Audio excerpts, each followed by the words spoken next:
Hi friends, I am Dr. Vipin Mishra once again talking to you regarding my program of Effortless Health. और आज हम अपने इस programme के 15वें point की बात करेंगे। और जैसा कि आपको शुरू में बताया था कि इसमें ये प्रैक्टिकल पार्ट है जो अभी तक हम लोग डिस्कस कर रहे हैं, और इस प्रैक्टिकल पार्ट में 15वां पॉइंट आज हम लोग डिस्कस कर रहे हैं, तो जिससे ये प्रैक्टिकल पार्ट पूरा हो जाएगा आज। और उसके बाद हम लोग फिलोसॉफिकल डिस्कशन करेंगे और बहुत सारी बातें डिस्कस करेंगे उसके बाद कि क्यों ये प्रोग्राम जो है it's a win win program for everybody all over the world. तो आज हम लोग इस 15वें पॉइंट की बात करें, और 15वां पॉइंट है नो हु यू आर, अपने आप को जानो। और जैसा कि हम समझ रहे हैं ये इस प्रोग्राम का हाई पॉइंट है, this is the most important point, या कहें ये अकेला पॉइंट है जो कि पूरा प्रोग्राम है अपने आप में। और बाकी जो पहले के 14 पॉइंट थे वो ऐसे समझ सकते हैं कि पैकेजिंग मटेरियल था, वो इसके सपोर्ट के लिए थे। तो ये मेन मैसेज है, मेन थीम है इंसान के जीवन की। और बाकी जो बातें हमने पहले 14 बातें करी थी वो सब इसके सपोर्ट के लिए थी, टू मेक दिस हैपन।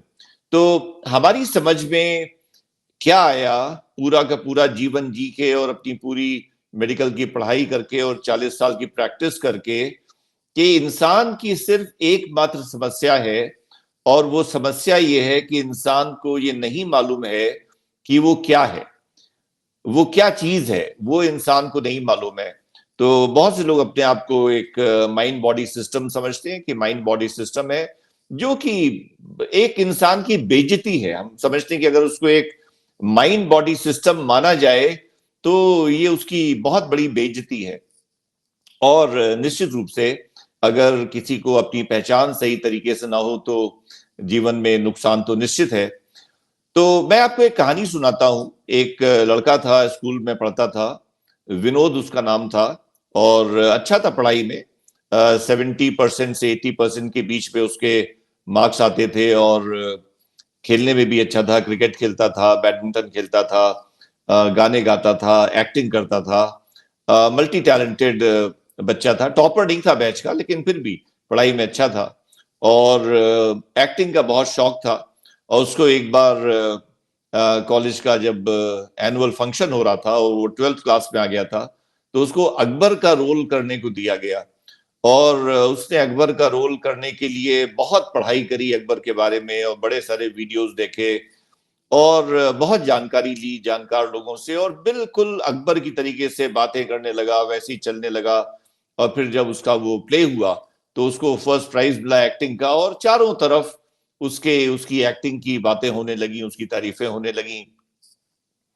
और फिर वो प्ले कई बार रिपीट करा गया, और उसने वो अकबर का रोल, अब तो वो एफर्टलेसली करता था, वो तो फिर अकबर हो ही गया था।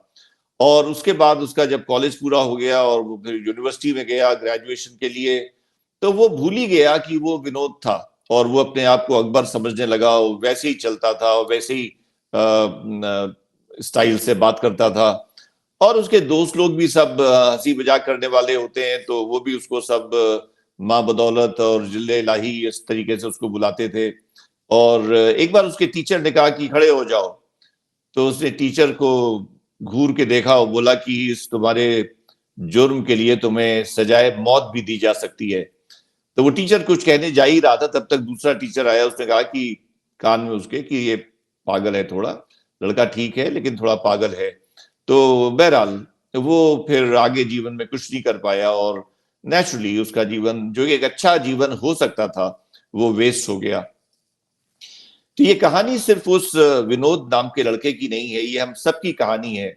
और हम जैसे अगर आप अपने आप को समझें कि हम विपिन मिश्रा हैं, और विपिन मिश्रा की एक सीवी है, और सीवी के साथ एक फोटो अटैच्ड है, तो ये बहुत नाइंसाफी होगी। और इंसान सिर्फ एक माइंड बॉडी फिनोमिना नहीं है। माइंड बॉडी फिनोमिना तो बहुत छोटी सी चीज है, और बहुत टेम्पररी चीज है, ये बहुत जल्दी खत्म हो जाती है, और ये कॉन्स्टेंटली फ्लक्स में रहती है। अच्छा, हम आपको एक बात बताए, वो बात बड़ी इंपॉर्टेंट है समझना, कि ऑब्जर्वेशन कैसे होता है। ऑब्जर्वेशन के लिए एक ऑब्जर्वर होता है, और एक ऑब्जर्व्ड फिनोमिना होता है। और ऑब्जर्वर और ऑब्जर्व्ड फिनोमिना ये दोनों अलग अलग फेजेस ऑफ मोशन में होने चाहिए। तो जैसे कि हम अक्सर एग्जाम्पल देते हैं अपने मरीजों को कि ये दुनिया बहुत तेजी से घूम रही है, लेकिन तुम्हें मालूम क्यों नहीं पड़ रहा कि ये दुनिया घूम रही है? तुम्हें मालूम इसलिए नहीं पड़ रहा है क्योंकि तुम भी उसी तेजी से घूम रहे हो, और तुम्हारी और ये दुनिया के घूमने की जो रफ्तार है वो बिल्कुल एक जैसी है। तो तुम कभी नहीं जान पाओगी कि ये दुनिया बहुत तेजी से घूम रही है। लेकिन हमें तो मालूम पड़ता है ना, हमें तो मालूम पड़ता है कि हमारा शरीर बदल रहा है। तो मालूम किसको पड़ता है? अगर जिसको मालूम पड़ रहा है वो भी उसी तेजी से बदल रहा होता जिस तरीके से शरीर बदल रहा है, तो कभी मालूम न पड़ पाता। They have to be in different phases of motion in order to perceive the motion. ये बॉडी का जो मूवमेंट हो रहा है वो मूवमेंट तभी पता लगेगा जब अंदर कोई ऐसी चीज हो ऑब्जर्व करने वाली जो बदल नहीं रही है, जो वैसी की वैसी ही बनी हुई है। और अगर आपको कोई आदमी 30 साल बाद देखे या 40 साल बाद देखे तो बिल्कुल पहचान नहीं पाएगा आपको कि आप वही इंसान हो, क्योंकि बाल सफेद हो चुके होंगे और पूरा शरीर बदल चुका होगा। लेकिन आपको मालूम है अंदर से कि आप बचपन से लेके आज तक वही इंसान है। तो कुछ है अंदर जो बिल्कुल एक धागे की तरीके से आपके जीवन के एक सिरे को दूसरे सिरे से बांधता है। वो क्या चीज है? जो वो चीज है वो आपका असली अस्तित्व है। और उस अस्तित्व के वजह से ये माइंड बॉडी फिनोमिना आता है जाता है, और ये चक्र चलता रहता है, ये संसार चलता रहता है, जन्म और पुनर्जन्म होते रहते हैं।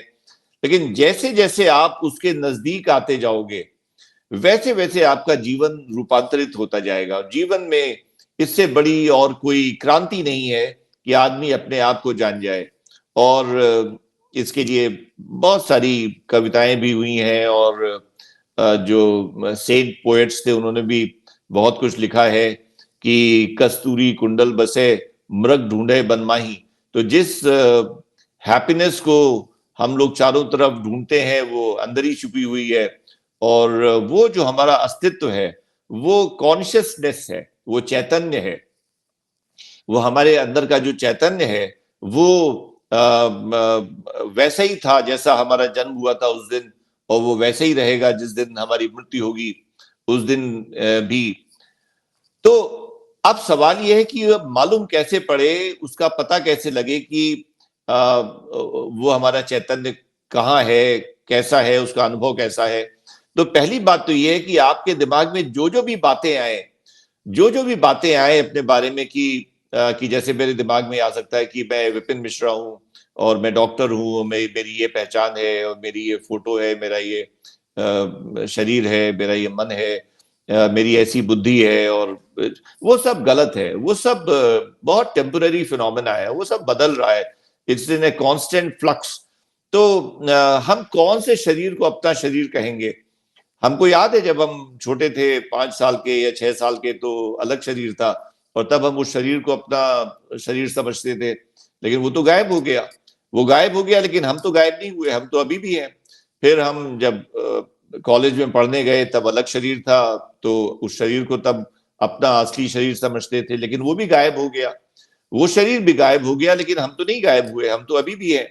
बचपन चला गया, जवानी चली गई, अधेड़ उम्र थी वो भी चली गई, अब बुढ़ापा आ गया है, और अब आप हमसे कहो कि नहीं डॉक्टर साहब अब आप अपने आप को जान जाओ, ये आपका असली शरीर है। नहीं, ये भी नहीं है। जब ये समझ में आ गया कि जिन जिन शरीरों को पहले देखा था और असली समझा था वो असली नहीं थे, ये भी असली नहीं है। It is like an illusion. और हम लोग कभी आगे इसके बारे में बात करेंगे कि जिसको हम प्रोसेस ऑफ लाइफ कहते हैं, वो प्रोसेस ऑफ डेथ भी वही है। मतलब लाइफ और डेथ में कोई भेद नहीं है। तो जैसे एक छोटा बच्चा था, नवजात शिशु था, तो वो नवजात शिशु गायब हो गया। जब वो गायब हो गया तो उसकी जगह एक टॉडलर आ गया, और फिर वो टॉडलर भी गायब हो गया, उसकी जगह फिर एक छोटा बच्चा आ गया, स्मॉल बॉय, फिर वो भी गायब हो गया। तो ये जो गायब होने का प्रोसेस चल रहा है लगातार, कि हमारा एक फॉर्म है जो गायब होता जा रहा है, वो मृत्यु का प्रोसेस है, और एक नया फॉर्म हमारा आता जा रहा है, वो जीवन का प्रोसेस है। तो एक ही प्रोसेस है। और फिर ये एक दिन मृत्यु का प्रोसेस कंप्लीट हो जाएगा तो ये शरीर चला जाएगा। लेकिन अगर हम उस चीज को पहचान जाएं जो हमारा अस्तित्व है, तो जीवन बिल्कुल अलग लेवल पे चला जाता है। और फिर ये सारी बात ही बेमानी हो जाती है कि हमारा स्वास्थ्य कैसा है और कैसा नहीं है, और हमें कौन सी बीमारी है, और हमें कौन से कॉम्प्लिकेशंस हो रहे हैं। ये बिल्कुल फिजूल की बातें हैं, वो लगने लगती है ये, और अननेसेसरी, मतलब चाइल्डिश डिस्कशन बिल्कुल लगने लगता है कि जैसे हमको जाना है इस दुनिया से तो हम कौन से रूट से जाएं, कि हम हार्ट वाले रूट से जाएं, कि हम किडनी फेलियर वाले रूट से जाएं, कि हम ब्रेन हैमरेज वाले रूट से जाएं, कि हम कैंसर वाले रूट से जाएं। ये बिल्कुल फिजूल की बातें हैं। और जब अपनी असलियत की बात समझ में आ जाती है तो ये भी समझ में आ जाता है कि मृत्यु मृत्यु कुछ होती नहीं है। ये सब ऊपर ऊपर के चेंज ऑफ क्लोथ्स है, जस्ट एक चेंज ऑफ क्लोथ्स है। और हमें तो सही बताएं, हमें तो बहुत एक्साइटमेंट भी होता है, क्योंकि बहुत सारी ऐसी चीजें हैं जो एकदम से नई मिलेंगी तो बिल्कुल जीवन बदल जाएगा। So I am very much excited about the possibility of death. जैसे अमिताभ बच्चन ने एक कविता पढ़ी थी आनंद फिल्म में कि मौत तू एक कविता है, मुझसे एक कविता का वादा है, मिलेगी मुझको। तो हमें भी कभी कभी लगता है कि वो जो मौत मिलेगी उससे बड़े सारे हमारे काम बनेंगे, और फिर नया शरीर मिलेगा, फिर नई कहानी शुरू करेंगे। और जो विजडम इस लाइफ में एक्वायर किया है, उस विजडम के सहारे अगले जीवन में और आगे बढ़ेंगे। और एक न एक दिन वो यात्रा पूरी होगी, एक न एक दिन वो यात्रा पूरी होगी, और वो कॉन्शियसनेस हमको मिलेगी। इस जीवन में तो मिलना मुश्किल ही लग रहा है, लेकिन अब जो कि मौत का डर खत्म हो गया है और मौत का एक उसकी पॉजिटिव साइड दिखाई पड़ने लगी है कि बड़ी सारी प्रॉब्लम्स जो है वो मौत से सॉल्व हो जाती हैं। तो फिर ये तो पक्का हो गया है कि वो आज नहीं तो कल वो कॉन्शियसनेस मिलेगी, जिसको इस्कॉन के लोग कृष्णा कॉन्शियसनेस कहते हैं, और जिसको ओशो उसको ध्यान की स्थिति कहते थे, जिसको समाधि की स्थिति कहा गया है। वो कॉन्शियसनेस तो मिलेगी, क्योंकि वो तो सारा का सारा हमें जो समझ में आ रहा है, जीवन उसी तरीके से डिजाइंड है कि वो उसी तरीके तरफ ले जा रहा है। और हमने आपको कई बार ये बात कही कि आपको उस कॉन्शियसनेस में पहुंचना है जहां पर के सुख भी नहीं होता और दुख भी नहीं होता। सुख और दुख के बीच का जो मिडिल पॉइंट होता है, वहां पे पहुंचना है कि कोई बात आपको तकलीफ ना दे, कोई बात परेशान ना करे, कोई बात बहुत ज्यादा एक्साइट और स्टिमुलेट भी ना करे। तो आप धीरे धीरे मैच्योर हो रहे हैं और आपको सारी बात समझ में आ रही है कि कोई ऐसी खुशी नहीं है जो बचपन से लेके आज तक बिल्कुल टिकी हुई हो वैसी ही, और आपको अभी भी वैसी खुशी और वैसे ही एक्साइटमेंट दे रही हो।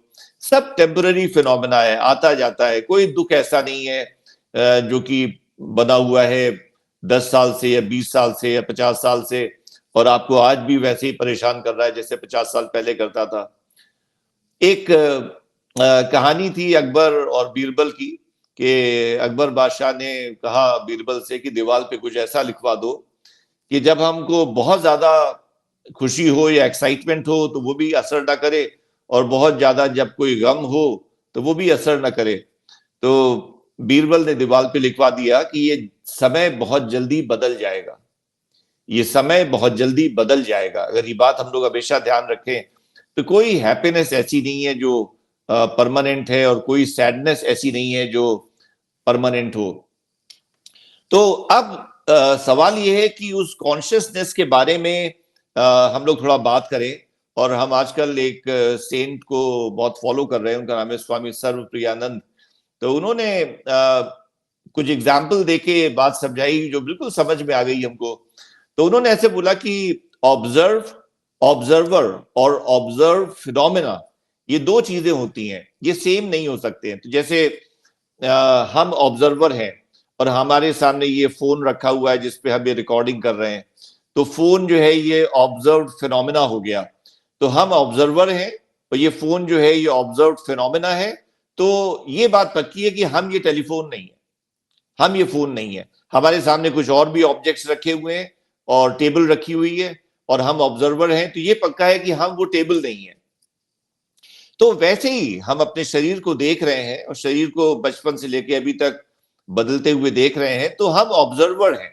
हम ऑब्जर्वर हैं। I can not be the observe phenomena. हम बाय लॉजिक हम शरीर हो नहीं सकते। और दूसरा, हम अपने मन को वॉच कर रहे हैं। मन पहले वो बहुत टेंशन में रहता था, अब मन शांत हो गया है। कभी मन खुशी में होता है, कभी दुख में होता है। तो when I am the observer of my mind, then this is also 100% true by the basic logic that I am not the mind. So I am not the body and I am not the mind. Then for the first time, the quest starts. Then who am I? That is the real quest. और ये जो हमारे 15 point हैं, ये 15 point सारे के सारे मिला के उस क्वेस्ट में आपको मदद करेंगे। हमारा पिछला वाला पॉइंट था हैव ए गुरु। तो उसमें हम लोग, कुछ लोगों ने हमें व्हाट्सएप किया कि तुम हेल्थ का प्रोग्राम कर रहे हो कि ये स्पिरिचुअल प्रोग्राम कर रहे हो, गुरु से क्या लेना देना, हेल्थ की बात करो। नहीं, लेकिन वो सारी अधूरी बातें हैं, सारी अधूरी बातें हैं। और मैं इसको ऐसे देखता हूं कि हेल्थ आपके लाइफ का एक एक डायमेंशन है, उसकी एक साइड है आपके लाइफ की। वो मल्टीपल साइड्स हैं उसमें, और कहीं से भी कोई खराबी हो, हेल्थ अफेक्ट होगी। आपके इमोशनल प्रॉब्लम हो, हेल्थ खराब होगी। आपकी फैमिली लाइफ डिस्टर्ब हो, हेल्थ खराब होगी। आपकी प्रोफेशनल लाइफ में प्रॉब्लम हो, हेल्थ खराब होगी। तो हेल्थ तो इतनी सेंसिटिव चीज है कि वो हर चीज से खराब होती है।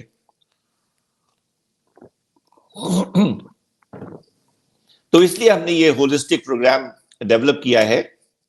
और तो जब ये क्यूरोसिटी उठेगी कि हम कौन हैं, तो नेचुरली उसको जानने के लिए आप प्रयास भी करेंगे।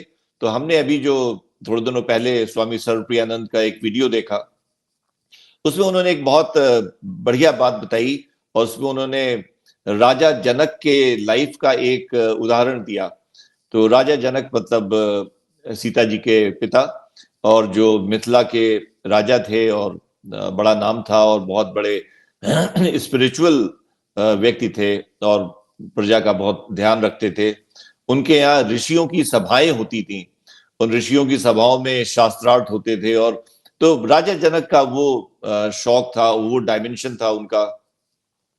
तो उसी सभा में एक बार अष्टावक्र भी आए थे, और अष्टावक्र उस समय 12 साल के थे जब राजा जनक ने उनके पहली बार पैर छुए थे और उनको अपना गुरु माना था।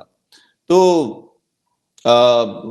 एक बार ऐसा हुआ कि राजा जनक अपना रॉयल कोर्ट में जो भी रॉयल ड्यूटीज थी वो सब पूरी कर रहे थे, और जब उनका काम पूरा हो गया और शाम को वो वापस अपने पैलेस के अंदर आ गए, प्राइवेट चैम्बर्स में, तो उनकी रानी भी साथ में थी, और सीता जी भी थी, और कुछ और भी रिश्तेदार थे।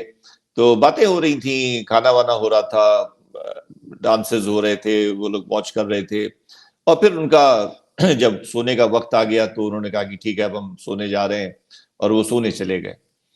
जब वो सोने चले गए, तो उसके थोड़ी देर बाद उनका जो सेंट्री था बाहर, जो गार्ड था, वो दौड़ता हुआ अंदर आया। उसने कहा कि महाराज, बिल्कुल जल्दी से उठिए, बाहर चलिए, और हम लोग के ऊपर आक्रमण हो गया है, और जो ये सेना है हमारे शत्रु की, वो बहुत बड़ी है और बहुत ताकतवर है, और हम लोग को बिल्कुल एनिलेट कर रही है, और आप फौरन चलिए बाहर। तो इन्होंने कपड़े बदले, जूते पहने, और अपने शील्ड लगाई, और तलवारें दो अपने हाथों में ली, और बाहर घोड़ा तैयार था, उस पर बैठ के वो चले गए और लड़ाई में लड़ने लगे। और बहुत बड़ी लड़ाई थी, और लड़ते लड़ते वो कई घंटे हो गए, बहुत थक गए और बहुत निढाल हो गए, और जगह जगह से ब्लीड भी कर रहे थे, और उनको ऐसा लग रहा था कि वो चक्कर भी आ रहे हैं, और दुख भी हो रहा था कि वो उनके सैनिक मारे जा रहे हैं और वो कुछ कर नहीं पा रहे हैं। तो एक शत्रुओं के एक सैनिक ने रस्सी का फंदा बना के उनके ऊपर फेंका, और उनको खींच लिया। वो नीचे घोड़े से गिर गए, और उनके हाथ दोनों बांध दिए, और उनको जो आक्रमणकारी शत्रु था उसके सामने बैठा दिया जमीन पर। तो उसने कहा, इन्वेडर किंग ने, the invader king said to him, to Raja Janak, कि मैं तुमको अभी जान से मार सकता हूं, लेकिन तुम्हें मारूंगा नहीं, अगर कि तुम ये राज्य छोड़ दो। क्योंकि अब ये राज्य तुम्हारा नहीं है. This kingdom is not yours anymore. It is my kingdom now. And if you leave this kingdom, then I can have mercy on you. तो राजा जनक ने कहा कि ठीक है, मैं ये राज्य छोड़ देता हूं. उनके हाथ खोल दिए गए. फिर वो जाने लगे. उनसे कहा गया कि बिल्कुल इस किंगडम के बाहर ही जाके रुकना. फिर वो पानी पीना चाहते थे, लेकिन प्यास लगी थी, लेकिन कोई पानी नहीं पिला रहा था. वो उनकी प्रजा थी जिसको वो इतने सालों से देख रहे थे, क्योंकि उनको डर था कि अगर पानी पिलाया तो कहीं वो इन्वेडर किंग उनको ना मार डाले. बहरहाल चलते चलते चलते चलते ये दूसरे राज्य में पहुंच गए. जब दूसरे राज्य में पहुंच गए तो उन्होंने देखा कि वहां पर एक भिखारियों की लाइन लगी हुई है. सब लोग जमीन पे बैठे हुए हैं, सबके हाथों में एक एक प्याला है. उसमें एक आदमी उनको कुछ सर्व कर रहा है, कुछ राइस की डिश है जो उसको उनको सर्व कर रहा है. तो वो भी भिखारियों की लाइन में बैठ गए और उनके हाथ में भी एक प्याला पकड़ा दिया गया. तो जब वो सर्व करते करते उन तक पहुंचा तो खाना खत्म हो गया था. तो उसने कहा कि खाना तो खत्म हो गया है, लेकिन वो जो चावल का नीचे वो होता है जो स्टार्च लिक्विड, वो है थोड़ा सा, तो वो दे देंगे तुमको. तो उन्होंने कहा कि हाँ वही दे दो. तो उनके प्याले में वो डाल दिया उसने लिक्विड. और जैसे ही वो उसको पीने जा रहे थे तो वैसे ही ऊपर से एक चील बहुत तेजी से झपटी और उनके प्याले पे उसने चोंच मारी और वो प्याला उनके हाथ से गिर गया और वो जो लिक्विड था वो भी सब मिट्टी में मिल गया. और वो बहुत हताश हो गए और चीखने लगे कि बचाओ बचाओ बचाओ. तब एकदम से उनका सेंट्री जो था, गार्ड, वो दौड़ता हुआ अंदर आया. उससे कहा कि महाराज क्या हुआ, आपने कोई सपना देखा क्या? तो एकदम से वो बैठ गए अपने बिस्तर पे और उनको लगा कि ये क्या हो गया. और वो तो अपने पलंग पे थे, अपने महल के अंदर सो रहे थे और पसीने पसीने थे बिल्कुल. उनको लग रहा था कि वो तो बहुत घायल हैं और बिल्कुल मरणासन्न हो गए थे. तो अब वो सवाल पूछ रहे हैं कि क्या सच था. वॉज दैट ट्रूथ और is this the truth? What is the truth? सच क्या है? वो सच था या ये सच है? और उनका किसी काम में अब मन नहीं लग रहा है और वो बस एक ही बात पूछ रहे हैं. फिर वो उनकी रानी भी आई, उन्होंने भी समझाया कि भाई वो तो सपना था, भूल जाओ उसको.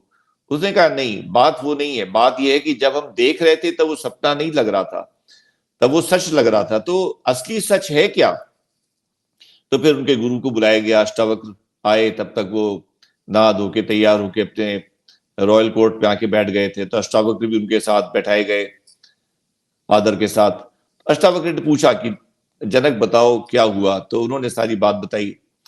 तो उन्होंने कहा कि पहली बात ये बताओ कि अभी तक तुम जो यहाँ बैठे हुए हो इस कोर्ट में अपने, तो तुम्हें वो सारी बातें यहाँ पर फील हो रही हैं? भिखारियों की लाइन में जब तुम बैठे थे और जब तुम भूख से परेशान थे और निढाल थे, तो सारी चीजें तुम्हें यहाँ भी लग रही हैं?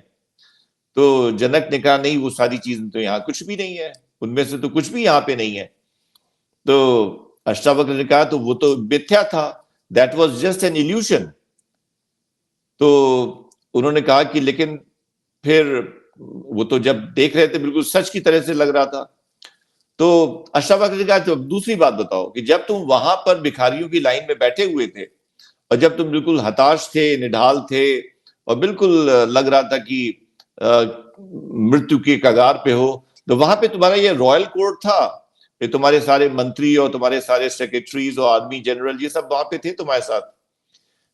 तो जनक ने कहा नहीं, वहां पे तो ये सब कुछ भी नहीं था. तो अष्टावक्र ने कहा कि ये भी मिथ्या है, this is also an illusion. और उन्होंने बताया कि इंसान का जो दिमाग है वो एक वक्त में एक ही इल्यूजन को टैकल कर पाता है. तो जब तुम रात में सपना देख रहे थे तो वो तुम्हारी रियलिटी की तरह दिख रहा था, तुम्हारा दिमाग उसमें उलझा हुआ था.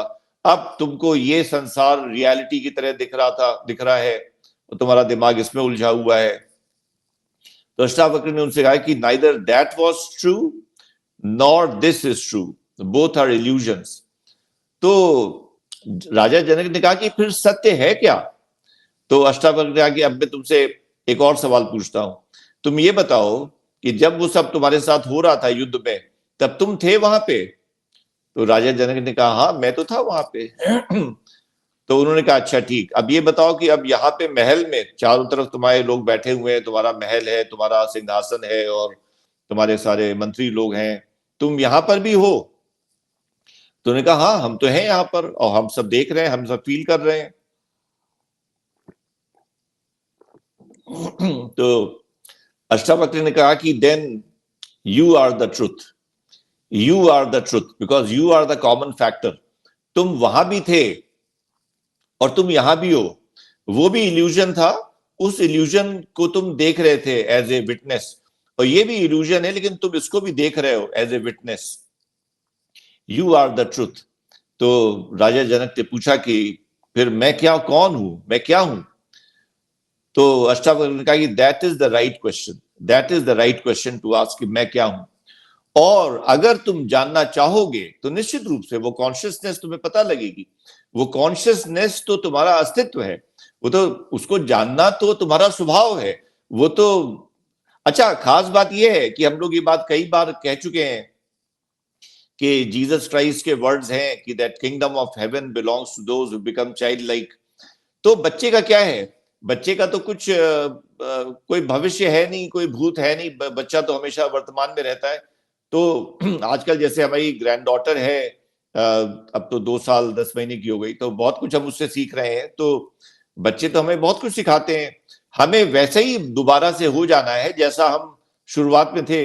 आई have just to reach back the starting point. और अब उस कॉन्शियसनेस के बारे में थोड़ी सी बात और कर ले कि वो कॉन्शियस मटेरियल क्या है, वो एलिमेंट क्या है। और ये भी सवाल उठेगा, केमिस्ट्री के लोग ये पूछेंगे कि आप उसको एलिमेंट कह सकते हो या नहीं कह सकते हो, क्योंकि केमिस्ट्री के हिसाब से एलिमेंट्स तो वही होते हैं जो पीरियोडिक टेबल में है, जो पीरियोडिक टेबल में है वो सब एलिमेंट्स हैं। लेकिन there is an element of consciousness जिसको कहा जाए कि चैतन्य है, चैतन्य है। और उसको एक सटल वाइब्रेशन के रूप में समझा जा सकता है कि इट इज सटल वाइब्रेशन, और it may be also felt as a subtle sound. और वो मैटर और नॉन मैटर के बीच की चीज है। वो ऐसी भी है कि उसको एज ए मैटर भी फील करा जा सकता है और उसको एज एनर्जी भी फील करा जा सकता है। It is both a particle as well as energy और ए वेव और ए वाइब्रेशन। तो वो हमारे अंदर है, वो हमारे अंदर है, वो हर जगह है, वो उसी से पूरा ब्रह्मांड बना हुआ है जो हम लोग ब्रह्म की बात करते हैं। अच्छा, और ब्रह्म बहुत अच्छा शब्द है, मतलब हिंदी में हमारी इंडियन फिलॉसफी का वर्ड है ब्रह्म, तो वैसा कोई वर्ड इंग्लिश में है नहीं। ब्रह्म का मतलब होता है कि what ever is visible plus what ever is invisible, the sum total of that is ब्रह्म। तो वो एक एलिमेंट से बना हुआ है, वो एलिमेंट जो है that is the element of consciousness. और हमारे यहाँ एक अद्वैत की थ्योरी चलती है जिसको कि आदि शंकराचार्य ने बहुत स्टैब्लिश किया, बहुत फोर्सफुली। तो अद्वैत का मतलब है कि सब चीजें एक एनर्जी या एक पार्टिकल से बनी हुई हैं। और अगर आपका रियलाइजेशन उस लेवल पे पहुंच जाता है, then you feel the whole cosmos और the whole Brahm within you.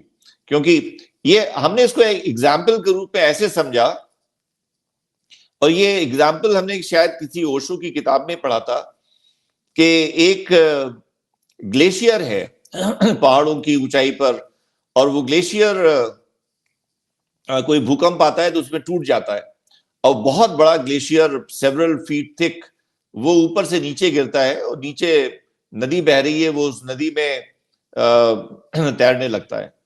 तो वो ग्लेशियर बिल्कुल समझ नहीं पाता है कि उसका जो मेटल है और जो नदी का मटेरियल है वो सेम है, क्योंकि बाहर से देखने में तो अलग अलग लग रहा है, नदी अलग लग रही है, ग्लेशियर अलग लग रहा है। और फिर रास्ते में कहीं कोई झील पड़ती है, कहीं कोई झरना पड़ता है, और फिर बाद में एक समुद्र आता है, और समुद्र के बाद फिर वो समुद्र का पानी भाप बन के ऊपर जाता है, फिर वो बादल बनते हैं और वो बादल से बारिश होती है। तो अगर देखें तो ये बहुत सारे रूप हैं, लेकिन इनका जो बेसिक पार्टिकल है वो H2O मॉलिक्यूल है। तो अगर वो ग्लेशियर वो समझ जाए कि उसका जो बेसिक स्वरूप है वो H2O मॉलिक्यूल का है, तो वो हर जगह अपने आप को देख पाएगा। तो हुआ क्या, ये हमारी अपनी समझ है, हम ये नहीं कह रहे कि आप भी हमारी समझ को फॉलो करो 100%, लेकिन आपको अपना एक वर्किंग मॉडल बनाना पड़ेगा। जीवन जीने के लिए आपको एक वर्किंग मॉडल बनाना पड़ेगा।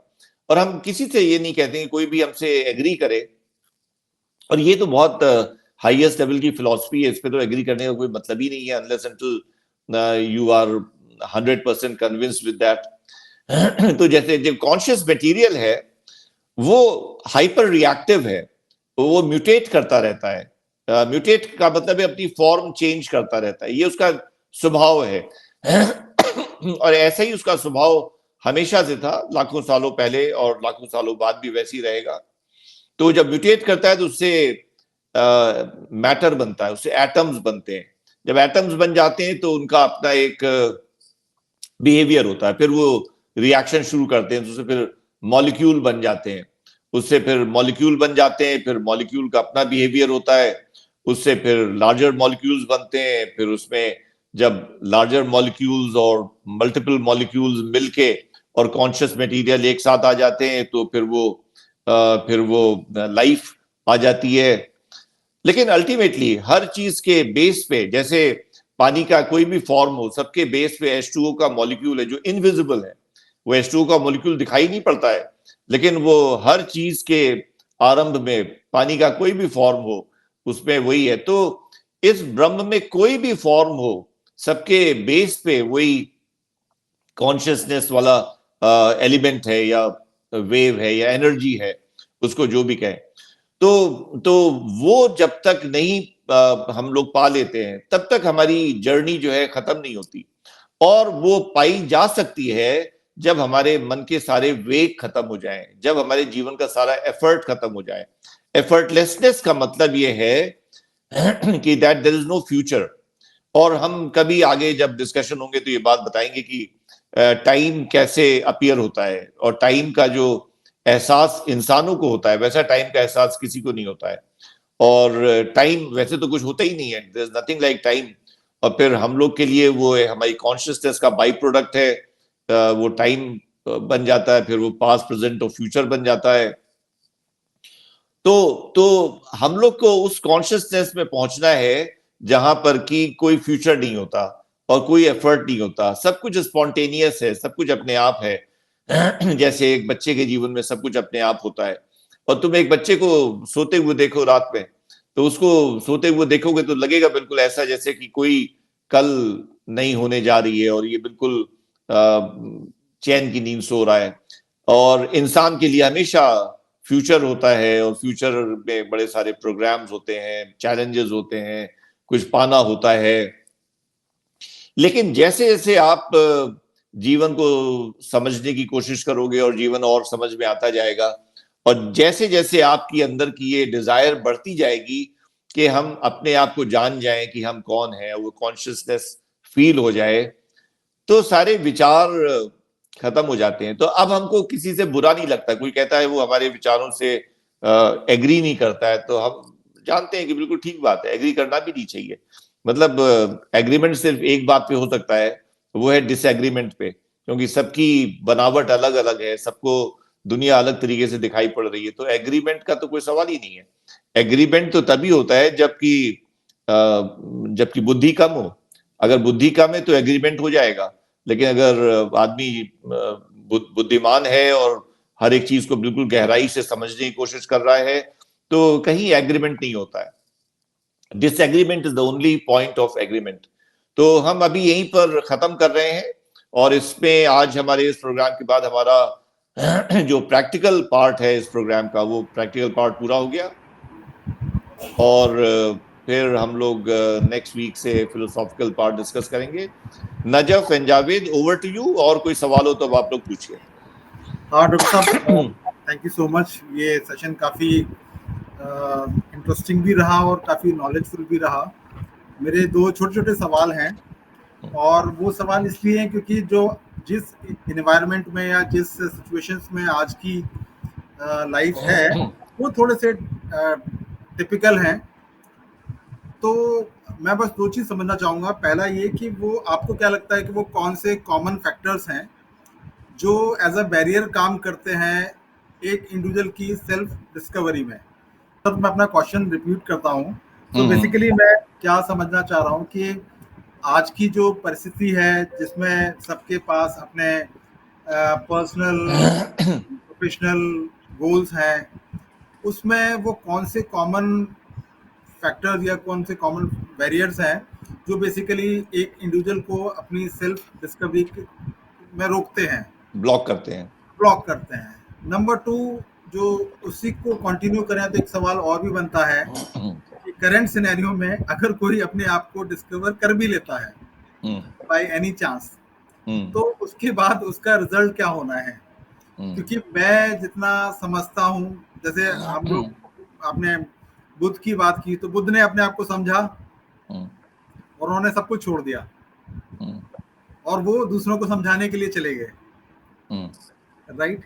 तो सिमिलरली आज के सिनेरियो में आपको क्या लगता है कि अगर इंडिविजुअली कोई अपनी सेल्फ डिस्कवरी के लिए निकलता भी है तो उसके इम्प्लीकेशंस क्या होंगे? ओके, तो जी हम सर। पहली बात का जवाब पहले दें। जी सर। तो पहली बात का जवाब यह है कि समय हमेशा बदलता रहता है, और जैसे जैसे समय बदलता रहता है तो समय की जो मान्यताएं होती हैं, जो वैल्यूज होती हैं, वो वैल्यूज चेंज होती रहती हैं। और ये समय के हिसाब से भी होता है और देश के हिसाब से भी होता है। जैसे आज हम दुबई में रह रहे हैं तो दुबई में कुछ वैल्यूज अलग हैं, इंडिया में वैल्यूज अलग हैं। इंडिया में देखा जाए तो भ्रष्टाचार बहुत चरम सीमा पे है, और दुबई में मेरे ख्याल से या तो मिनिमम है या जीरो है। मतलब हम लोग को फील नहीं होता, डे टू डे लाइफ में कभी ऐसा नहीं लगता कि यहाँ पे कोई भ्रष्टाचार है। तो जो वैल्यूज है वो समय और देश के हिसाब से चेंज होती रहती हैं, और उन वैल्यूज के हिसाब से सोसाइटी बच्चों को ट्रेनिंग देती है। तो सोसाइटी में जो सबसे बड़ी ट्रेनिंग देते हैं वो तो माँ बाप ही देते हैं, और फिर उसके अलावा ग्रैंड पेरेंट्स होते हैं, फिर चाचा मामा और भाई बहन, टीचर्स, बड़े सारे लोग होते हैं। फिर आप प्रोफेशन में आ जाते हो, किसी जॉब में आ जाते हो तो कोलीग्स हैं, बॉसेस हैं, वो सारे लोग। तो आज की तारीख में जो टीचिंग दी जा रही है, खासतौर से हम इंडिया की अगर बात करें, तो मटेरियल सक्सेस की दी जा रही है कि आपको ज्यादा से ज्यादा पैसा कमाना है, बड़े से बड़ी पोजीशन पे पहुंचना है। तो बच्चे का मस्तिष्क बहुत कोमल होता है, बहुत वैसा कच्ची मिट्टी होती है बिल्कुल। तो बच्चा जो सुनता है उसको सच मानता है।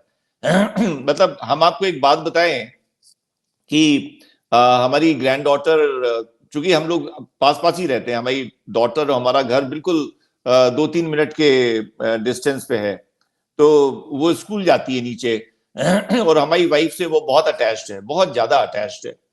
और वो पूरा पूरा टाइम उन्हीं के साथ रहना चाहती है, उन्हीं के साथ सोना चाहती है। तो हमारी डॉटर सुबह उसको स्कूल छोड़ देती है, और हमारी वाइफ दोपहर में जब स्कूल से छुट्टी होती है 1 बजे उसको ले लेती हैं। फिर वो उसके साथ रहती हैं जब तक हमारी डॉटर ऑफिस से लौट के नहीं आती। और जब भी वो इंडिया जाती हैं तो हमारी ग्रैंड डॉटर बहुत दुखी हो जाती है बेचारी कि वो नानी इंडिया क्यों चली गई। लेकिन इंडिया में अब तुमको पता ही है कि घर है तो उसको मेंटेन करने के बीच बीच में जाना पड़ता है, वो सब कुछ ना कुछ लगा रहता है। तो उसको बहुत उदास हो जाती है बेचारी अगर वो नानी चली जाती हैं तो हम, अच्छा, फ्राइडे को हमारी छुट्टी होती है तो फ्राइडे को हम भी चले जाते हैं अपनी वाइफ के साथ उसको स्कूल से लेने। अब वो 2.5 साल की बच्ची है, थोड़े दिन पहले की बात है। तो हम लोग लेने गए उसको 1 बजे, और हमने मतलब अपनी वाइफ से कहा तुम चुप जाओ, तुम चुप जाओ। तो नैना सिर्फ हमको देखेगी, तो हम उससे पूछेंगे कि नानी कहाँ है। तो उसने सिर्फ हमको देखा, नानी को देखा नहीं। और हमने पूछा कि नानी कहाँ गई, नानी कहाँ है। इतनी उदास हो गई और बिल्कुल रोते हुए से एकदम से उसने कहा कि इंडिया चली गई। क्योंकि उसको वही मालूम है कि जब नानी इंडिया जाती हैं तब वो उसको स्कूल से लेने नहीं आती। लेकिन she was so much upset, so sad. तो हमने अपनी वाइफ से बाद में कहा कि ये हमने जो आज काम किया है, this is a crime which I have committed, I should not have done that. क्योंकि वो छोटी बच्ची का दिमाग कितना कोमल होता है कि वो अगर नानी नहीं आई है तो एक ही वजह हो सकती है कि वो इंडिया चली गई होंगी। और उस बात पे उसको कितना वो खुशी खुशी निकल रही थी स्कूल से कि बाहर उसको नानी मिलेंगी। लेकिन बिल्कुल हमने उसकी सारी खुशी को एक सेकंड में एक्सट्रीम डिस्ट्रेस में कन्वर्ट कर दिया।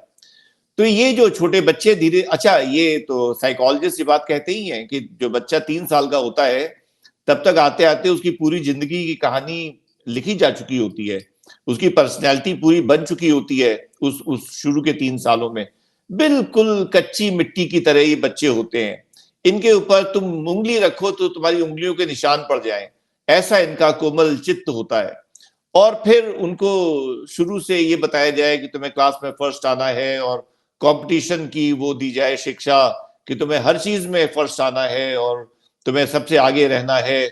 और वो बच्चा क्या जानेगा, वो क्या जानेगा कि सेल्फ डिस्कवरी जैसी कोई चीज होती है।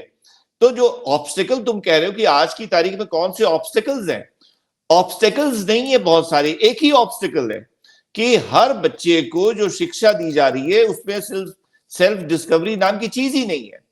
उसमें सिर्फ कंपटीशन है, मटेरियल सक्सेस है, पैसा है, पोजीशन है, कॉन्टैक्ट्स हैं कि आपके फोन पे कितने वीआईपीज के नंबर हैं, आपका किसी मंत्री का नंबर आपके मोबाइल पे है या नहीं, इन सब बातों को वैल्यू दी जा रही है।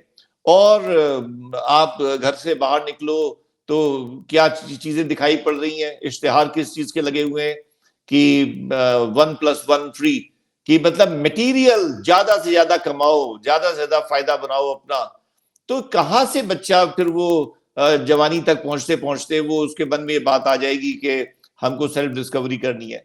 तो बहुत सारे कारण नहीं है, सिर्फ एक कारण है कि समय और देश के हिसाब से जो सोसाइटल वैल्यूज हैं, उन सोसाइटल वैल्यूज के हिसाब से जो बच्चा संस्कार पा रहा है, उन संस्कार में सेल्फ डिस्कवरी कहीं नहीं आती है, मतलब दूर दराज भी नहीं है, पहली बात। दूसरी बात यह है कि तुमने कहा कि अगर वो सेल्फ डिस्कवरी हो जाएगी तो मिलेगा क्या। अच्छा तुम ये बात बताओ कि किसी का बच्चा हॉस्टल में चला गया पढ़ने के लिए, उसका यूनिवर्सिटी में एडमिशन हुआ और वो पहली बार घर के बाहर गया और वो छुट्टियों में घर लौटा, तो उसमें बच्चा घर आ गया तो तुम्हें उसमें हुआ क्या, फायदा क्या हुआ? फायदा तो कुछ भी नहीं हुआ तुम्हारा, मतलब मेजरेबल फायदा तो कुछ भी नहीं हुआ। लेकिन तुम कहोगे नहीं कि डॉक्टर साहब वो जो सेटिस्फैक्शन होता है, और माँ से पूछो, क्योंकि बच्चा तो माँ का पार्ट होता है, बाप तो थोड़ा थोड़ा डिस्टेंस होता है बच्चे और बाप के बीच में लेकिन माँ के तो शरीर से ही उसका एक प्रकार से वो है, उसके शरीर का हिस्सा ही है वो बच्चा। तो जो बच्चे का माँ के साथ कनेक्ट होता है वो बाप के साथ नहीं होता है। तो उस माँ से पूछो कि जिस दिन उसका ये होता है कि आज बच्चा पहली बार हॉस्टल से वापस लौट रहा है, क्या उसकी एनर्जी उस दिन होती है और क्या उसकी खुशी होती है और क्या सेटिस्फैक्शन होता है, क्या हैप्पीनेस होती है। और वो फिर सारी, अगर उसको उस दिन बुखार भी आ जाएगा लेकिन तब भी वो पूरी मेहनत करके बच्चे की पसंद का खाना बनाएगी, घड़ी पे निगाह रहेगी कि कितने बजे उसकी ट्रेन आती है, उसको लेने जाना है और सब, उसके उस दिन उसको वो जो हैप्पीनेस होती है वो बिल्कुल नॉन डिस्क्राइबेबल होती है। तो सेल्फ डिस्कवरी की जो हैप्पीनेस है वो नॉन डिस्क्राइबेबल से भी अरबों गुना ज्यादा है। उसके बाद ये सब सवाल, हमको ये सवाल जो तुमने पूछा, ये सवाल हमको वैसे लगते हैं कि बिल्कुल बहुत बचकाने सवाल हैं कि तुमको जब सेल्फ डिस्कवरी हो गई तो उससे मिला क्या। मतलब मिला क्या का मतलब ये है कि उसके बाद तुमको कोई बहुत बड़ी पोजीशन मिलनी चाहिए, या उसके बाद तुमको लगता है कि बुद्ध ने घर छोड़ दिया था तो क्या हम भी घर छोड़ देंगे। पहली बात यह है कि कोई किसी का रेप्लिका नहीं है, कोई किसी का रेप्लिका नहीं है, ना कोई दोबारा बुद्ध होंगे, ना कोई दोबारा कृष्ण होंगे, ना कोई दोबारा महावीर होंगे। और खास बात यह है कि कभी कोई दोबारा विपिन मिश्रा होंगे, ना कोई दोबारा जावेद अली खान होंगे। हर आदमी अपने आप में बिल्कुल यूनिक पीस है, यूनिक पीस है। तो जब तुम्हारा सेल्फ रियलाइजेशन होगा, then you will not be a copy of either Buddha और कृष्णा और महावीर और anybody else। तुम एक अलग ही सितारे के रूप में चमकोगे। मतलब हम तुमको ये बताएं कि सेल्फ डिस्कवरी के पहले और बाद का जो जीवन है उसमें कोई कनेक्ट नहीं होता है, उसमें कोई कनेक्ट नहीं होता है, क्योंकि तुम एक अलग इंसान हो जाओगे। तुम अभी आज के जिन मापदंडों से ये सवाल पूछ रहे हो, वो मापदंड तुम्हें ऐसे लगेंगे कि बिल्कुल इनको तो मीलों दूर से ही मतलब अलग कर दो, उनके पास ही मत जाओ। तो ये तुम्हारे दोनों सवालों का जवाब है। थैंक यू डॉक्टर साहब, thank you so much. Thank you sir. और नजफ कोई और सवाल की? नहीं सर, आज के लिए तो इतना काफी है। Okay okay, so we will stop here, और नेक्स्ट वीक से फिर हम लोग ह्यूमन सिस्टम के बारे में बिल्कुल एनालिटिकल वो करेंगे, डिस्कशन करेंगे।